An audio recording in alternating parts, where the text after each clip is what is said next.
December 19, 1944, Ardennes Forest, Belgium. Snowflakes drifted through the pale morning haze, falling over a landscape already buried in silence. The pines bowed under white weight. Breath froze midair. In the distance, faint tremors rippled through the frozen soil. Steady, rhythmic, mechanical. The sound of engines.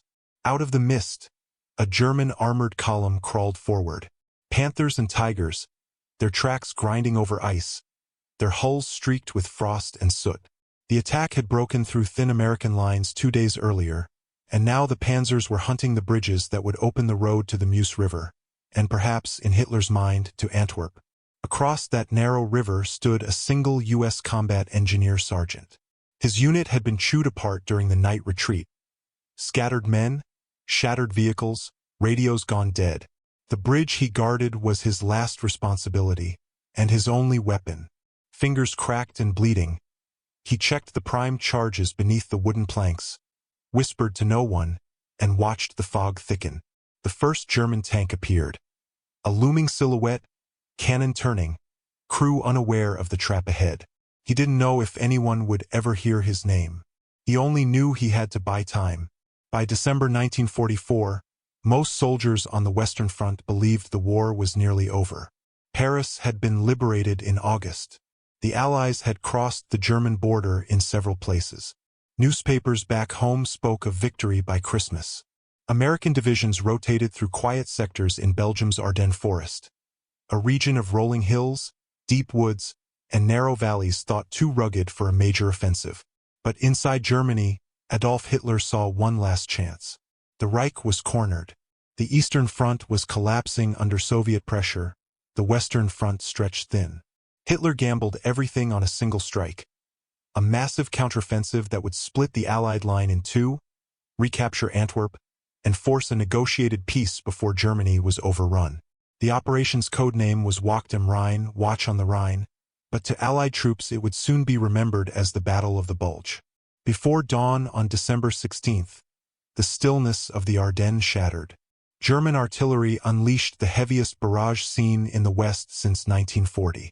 Over 200,000 men and 1,000 tanks surged through the fog, veterans of the Eastern Front, SS Panzer divisions, Volksgrenadiers, paratroopers. Their thrusts cut through weakly held American lines manned by green or resting units. Radio networks went down. Fog grounded Allied aircraft.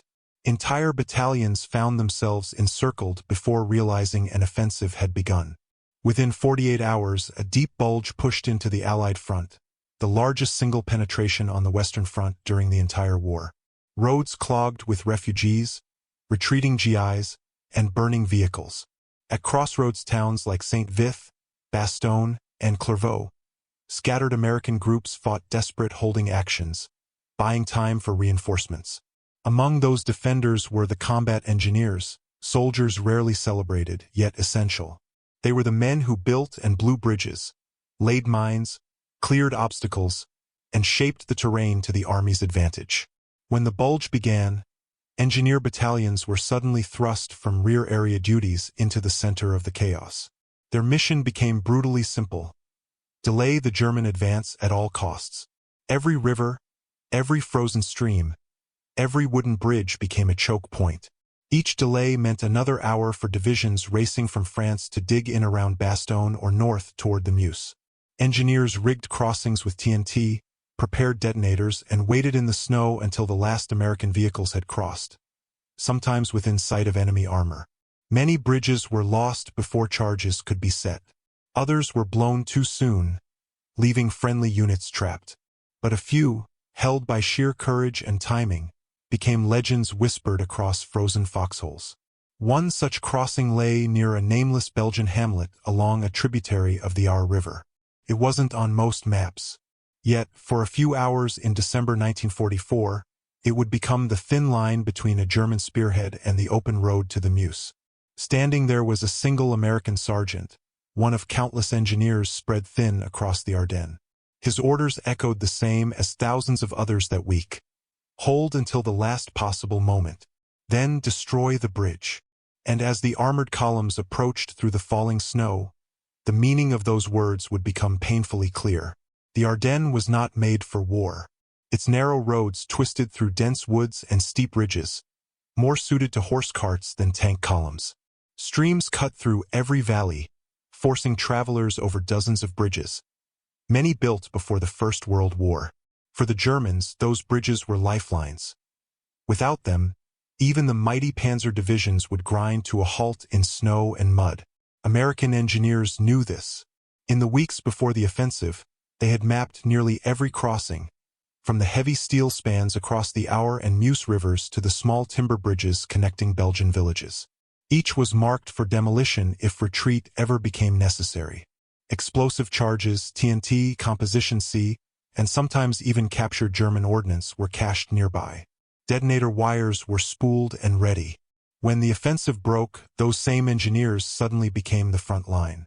Units like the 51st Engineer Combat Battalion, the 299th, and the 291st Engineer Combat Battalion were spread thin, maintaining bridges for traffic one day and destroying them under fire the next. The 291st, commanded by Lieutenant Colonel David Pergrin, would later become famous for its defense of the bridges near Malmedy and Trois-Ponts, delaying Kampfgruppe, one of the most feared armored formations of the Waffen-SS. Similar battles unfolded all along the front, small engineer teams standing between German armor and the routes to the Meuse. Their task demanded both courage and precision. Demolishing a bridge too early could trap friendly units on the wrong side. Waiting too long meant capture or death beneath tank treads. Engineers often had to let the last American trucks thunder across, then light fuses or hit detonators with enemy vehicles already in sight. Each crossing had to be judged in seconds: structure type, explosive placement, blast timing. There was no room for error. A single surviving bridge could alter an entire operation's tempo. That winter, the conditions made the job even more brutal. Temperatures dropped below freezing. Snow fell daily, covering mines and charges. Metal froze to bare hands. Communications were unreliable. Orders arrived late or not at all. In many places, isolated engineer squads acted entirely on their own initiative, guided by instinct and the rhythm of gunfire. In this chaos, leadership shifted downward. Sergeants, corporals, even privates made decisions that shaped entire sectors. They weren't strategists, they were craftsmen of survival, turning rivers into weapons and bridges into traps. One such sergeant was part of a small engineer detachment guarding a wooden bridge across a frozen tributary near the village of Hardennes, close to the Luxembourg border. The crossing wasn't large, but it sat on one of the few roads strong enough to bear heavy armor heading west. If the Germans seized it intact, they would bypass the traffic jams further north and strike deep into the rear of the U.S. 106th and 7th Armored Divisions. The sergeant's group had orders to destroy the bridge if enemy armor approached, but not before friendly units had withdrawn. They had a single field telephone, limited explosives, and no anti-tank weapons beyond rifles and a single bazooka. By dawn on the 19th, word came that German tanks had been sighted moving down the valley. Moments later, the field telephone went dead. Snow muffled distant explosions. The rest of his team pulled back to regroup, but he stayed behind to finish wiring the charges, alone, with nothing but the icy river and his own heartbeat. His stand was not recorded in official dispatches by name. Yet, multiple after-action reports from the 51st and 299th Engineer Combat Battalions describe similar last-ditch demolitions, single men remaining behind when contact was lost, blowing bridges under direct fire. Each act bought minutes, sometimes hours, for the retreating army to reform. And on that bitter morning near Hardennes, one of those minutes was about to become a turning point in the Battle of the Bulge. For most combat engineers, courage didn't come in a burst of glory. It came in silence, in the bitter cold, with shaking hands, and decisions made in seconds that no one would ever see. The man standing by that bridge was no hero in his own mind. He was a technician, a builder, a soldier trained to calculate weight and stress, not to hold a front line against tanks. Yet, in December 1944, engineers across the Ardennes found themselves doing exactly that. They had been trained to construct, to raise Bailey bridges, lay pontoon spans, and keep the army moving. Now they were told to destroy the very things they once built. The contradiction was sharp. Creation turned into demolition. Precision turned into desperation. Most engineers worked in small teams, sometimes 5 or 6 men, often under fire. Their tasks were exhausting and relentless. Clearing mines, repairing craters, cutting fuses to precise lengths even as shells screamed overhead. They wore heavy parkas stiff with frost, faces raw from the wind, and fingers blackened from frozen metal tools. By the third day of the German offensive, exhaustion and disbelief filled the air. Rumors of massacres spread quickly. Malmedy, Bognes, Stavelot, where surrendering Americans had been shot by SS troops. Every man who heard those stories knew that capture was no longer an option. For the sergeant at the bridge, that knowledge was a quiet, suffocating weight. He had watched retreating infantry pass through, faces blank with fatigue, asking where to fall back next. There was no answer. His orders were to hold the crossing as long as possible. There was no how, no relief coming. He moved mechanically, his training the only anchor left. He checked the fuses twice. He rewrapped the detonator wire, tested it with cold-numbed fingers. The explosives were simple, blocks of TNT stacked beneath the main support beams, wired to a clacker detonator by the abutment. Each charge had to be placed precisely. Too shallow, and the explosion would only splinter the deck. Too deep, and the blast would be muffled by the frozen river. Behind him, the forest was silent except for the distant rumble of engines. Somewhere up the road, German armor was regrouping after overrunning an American roadblock. He could almost feel the vibration through his boots. He thought of the men who had already crossed, truck drivers, medics, clerks, and wondered if they'd make it to the next line. He thought of the bridge, the hours spent wiring it, the way his own breath fogged over the detonator handle. He thought about the simple logic of the job. Delay them, then destroy the bridge. Engineers were rarely remembered. Infantry earned medals for defense, tankers for kills. But an engineer's success was measured by what didn't happen.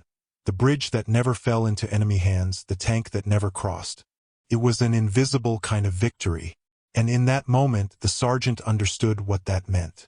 His act would not be seen, but it would matter. The frozen valley before him was empty for now, yet within minutes it would fill with steel and fire. He looked once more at the bridge, the wood creaking under ice, the wires coiled neatly, and knew he would not leave it standing. The success of any bridge demolition came down to three things: timing, placement, and control. Every U.S. combat engineer knew that. The destruction of a single crossing could hold back an entire German regiment, but only if it was done right. American engineer units in Europe were some of the most technically proficient soldiers in the Allied armies. They were trained not just in field construction but in mathematics, explosive chemistry, and terrain assessment. Every bridge, whether stone, steel, or timber, had its weak points, and every engineer learned to see them instantly. Before the Ardennes, bridge demolitions had been used defensively in Italy and Normandy, but never under such chaotic conditions. In December 1944, there was no time for survey work or command consultation. Decisions were made on instinct and experience. When preparing a demolition, engineers used pre-measured charges known as demolition kits. The most common setup included 40-pound blocks of TNT or composition C attached to critical joints, main girders, abutments, or piers. Each charge was wired with blasting caps connected to either an electrical or non-electrical firing system. The electrical method, using a field battery and plunger, allowed for precise timing but risked failure in freezing weather. Non-electrical systems used detonator cords and safety fuses, simple but reliable even under pressure. Many engineers improvised combinations of both to ensure redundancy. For the sergeant at the bridge, everything came down to a sequence he had repeated hundreds of times in training. He knew exactly where to place his charges, under the center span, where the wooden trusses met the load-bearing beams. He reinforced the setup with sandbags to focus the blast downward, ensuring the collapse would be complete and irreparable. He didn't have much TNT left, perhaps a third of what the manual prescribed, but field ingenuity filled the gaps. Engineers learned to shape blasts by using the bridge's own geometry. A properly placed charge at a joint could do more damage than several scattered blocks. The Americans' mastery of these techniques gave them an edge over the Germans, whose rigid command structures often delayed demolition or bridge seizure. U.S. doctrine empowered small unit leaders to act independently, a vital difference during the Bulge, when communications collapsed. By contrast, the German columns advancing through the Ardennes were heavily dependent on speed and momentum. Panzers could not operate without intact roads and bridges. Even a minor delay forced fuel shortages and traffic jams stretching for miles.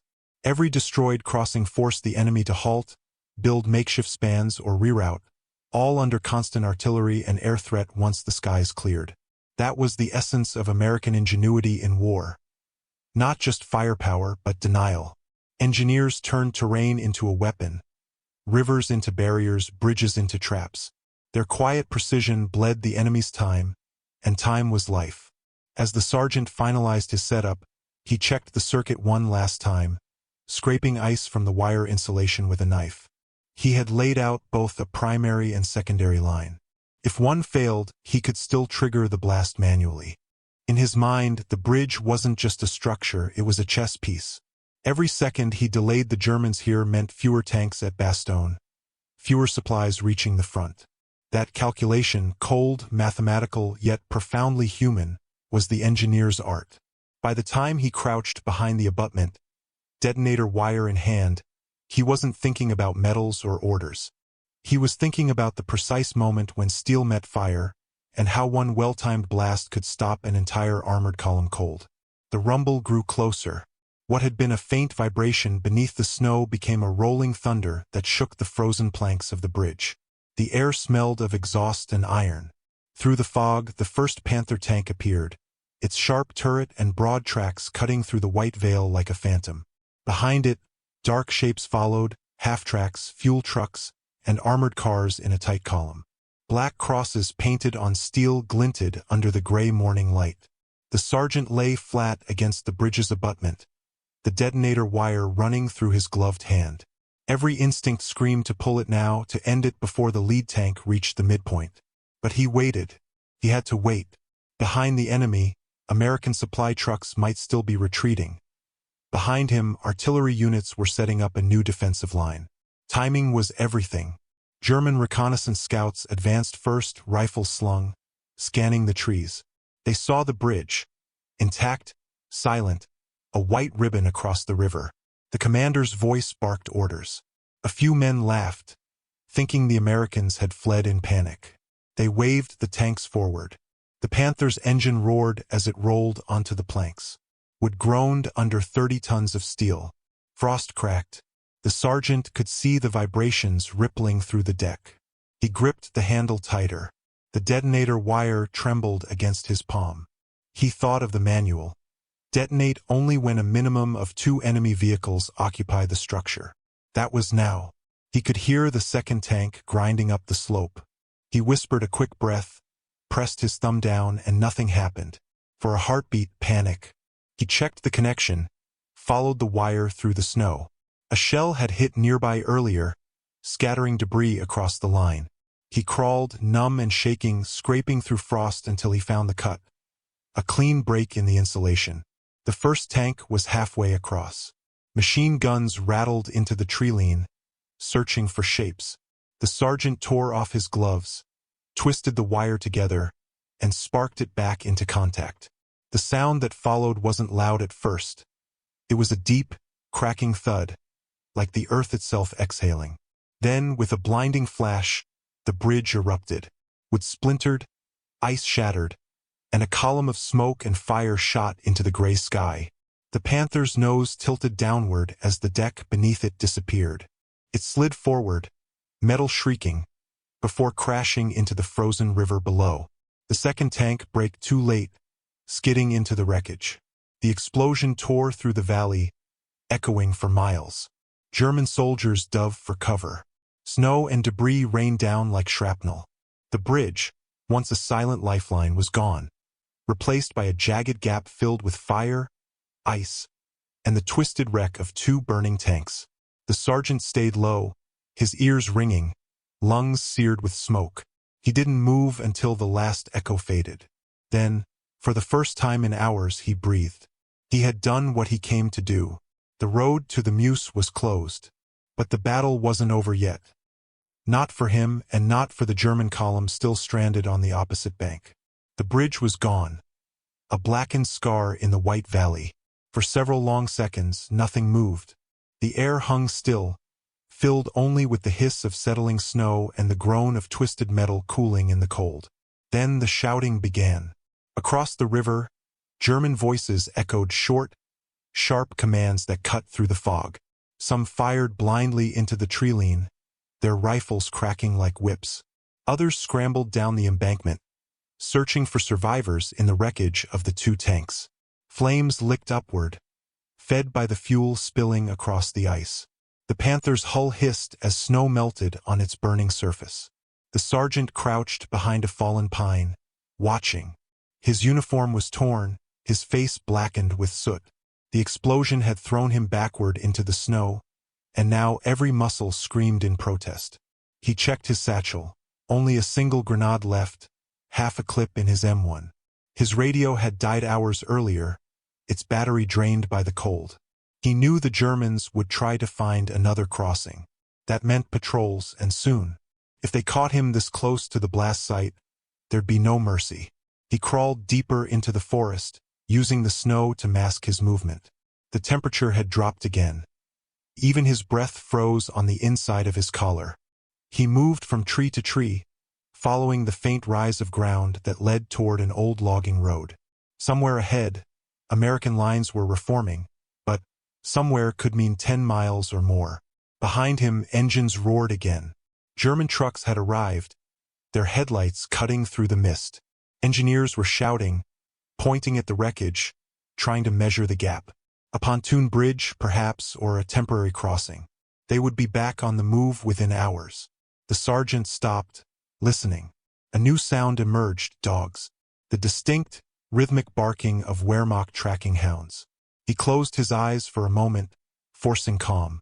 He had been trained for demolition, not escape and evasion. But the principles were the same.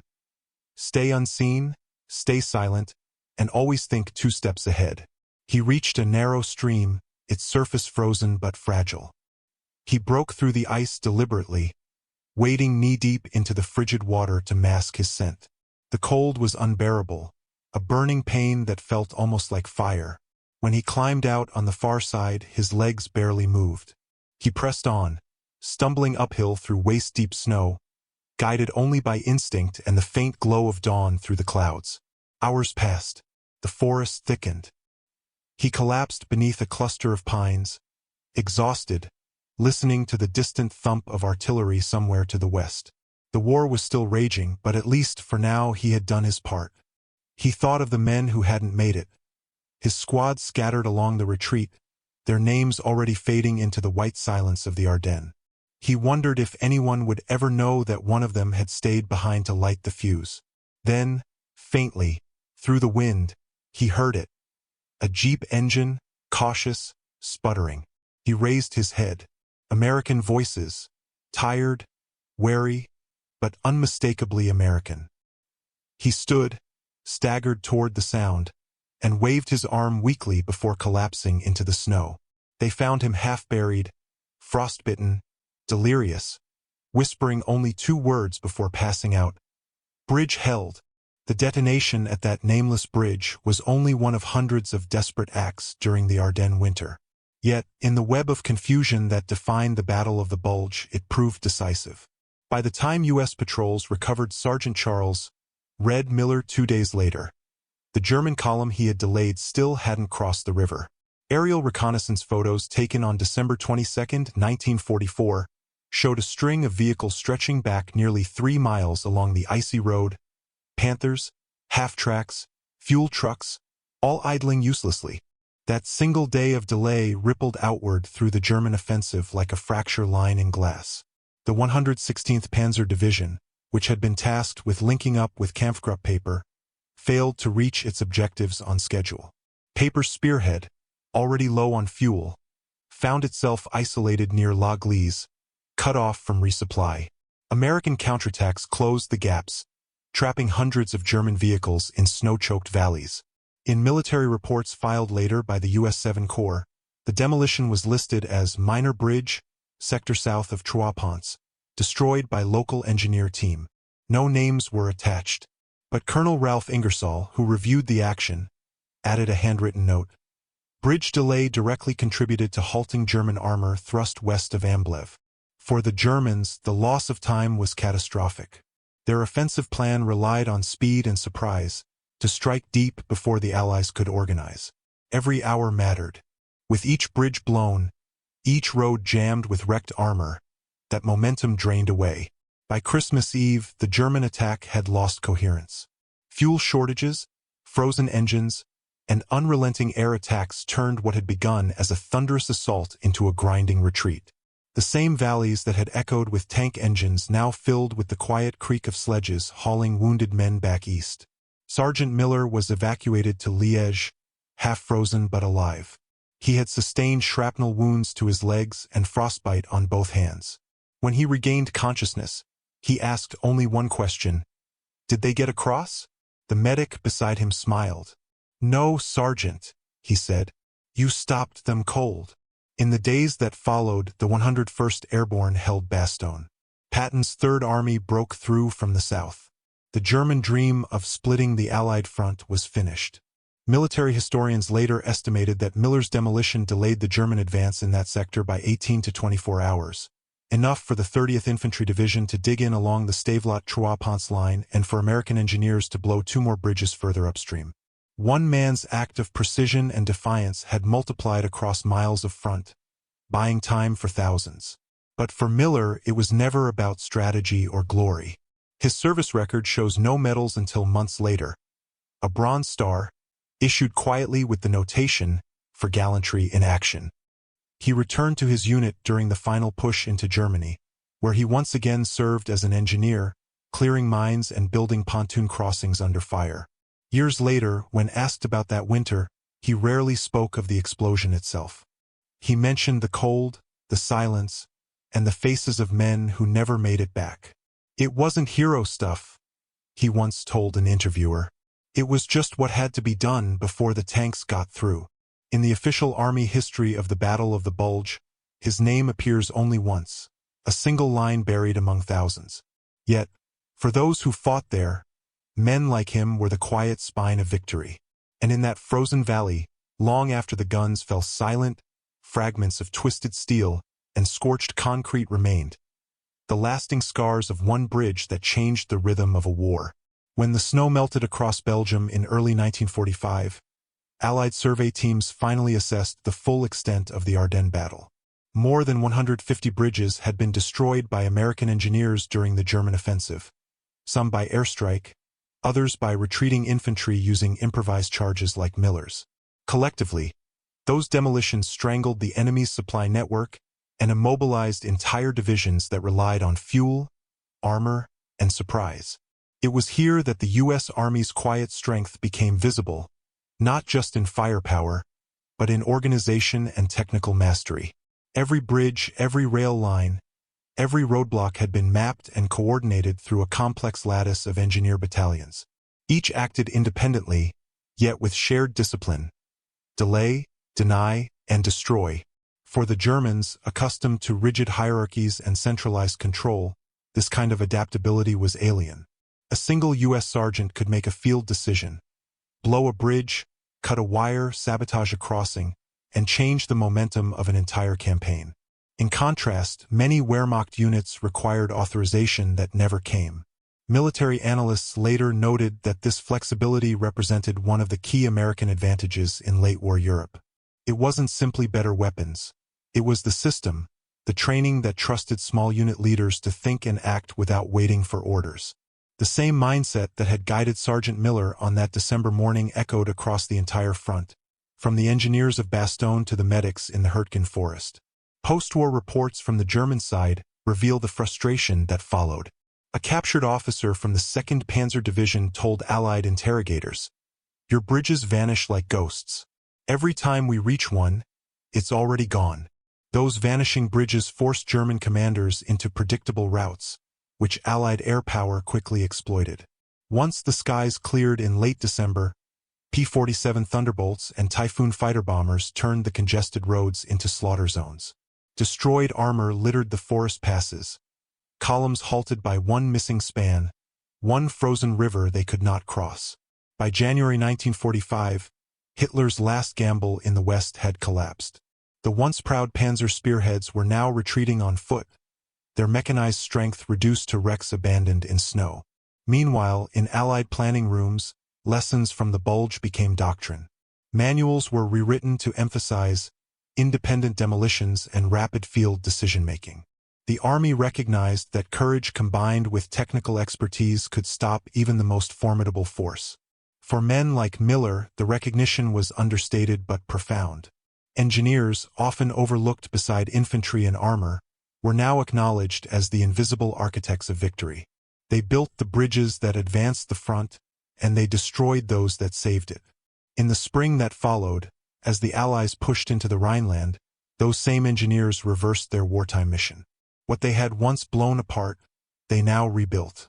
Temporary pontoon bridges spanned the Rhine, carrying Patton's tanks eastward toward the heart of Germany. And among those bridging teams were veterans of the Ardennes, men who remembered what one demolished crossing could mean. They worked fast, with quiet precision. Men who had once frozen in foxholes now standing in sunlight over calm waters.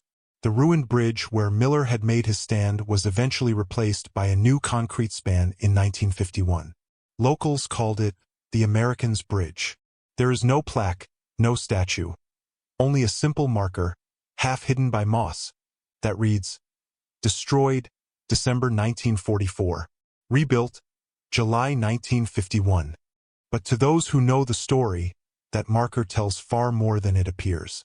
It stands for the countless moments when individual skill met impossible odds, when a handful of Americans, armed with little more than courage, wire, and timing, turned back a steel tide.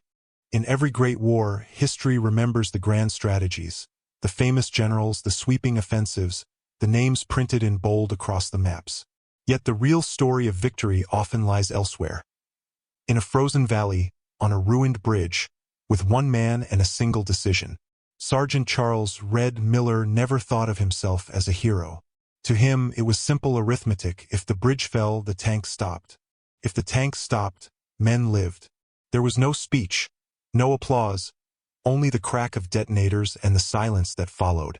But in that silence, history shifted. The Battle of the Bulge would go down as the last, desperate gamble of the German army in the West. It was a battle defined not only by ferocity but by endurance, by soldiers who held their ground when logic said retreat. And among them were the engineers, the unseen craftsmen of destruction and salvation, whose tools were as decisive as any rifle or tank. Their work spoke of a larger truth, that the strength of the United States in World War II did not rest on numbers alone, but on initiative, trust, and the freedom to act. When chaos came, men like Miller did not wait for orders. They built solutions from wire, steel, and willpower. The bridge he destroyed was small, just another crossing on an old Ardennes road. Yet in its fall lay the echo of something far greater, the moment when ordinary skill became extraordinary resolve, and when one act of precision bought the time needed to turn defeat into triumph. And so, in the quiet of that Belgian valley, beneath the rebuilt span, the story remains, not of destruction, but of duty.